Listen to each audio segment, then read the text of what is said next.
ألم تر أن الفلك تجري في البحر بنعمة الله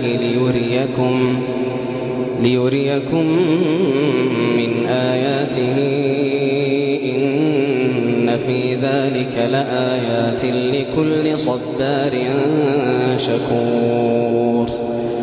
وإذا غشيهم موج كالظلل دعوا الله مخلصين له الدين فلما نجاهم إلى البر فمنهم مقتصد وما يجحد بآياتنا إلا كل ختار كفور.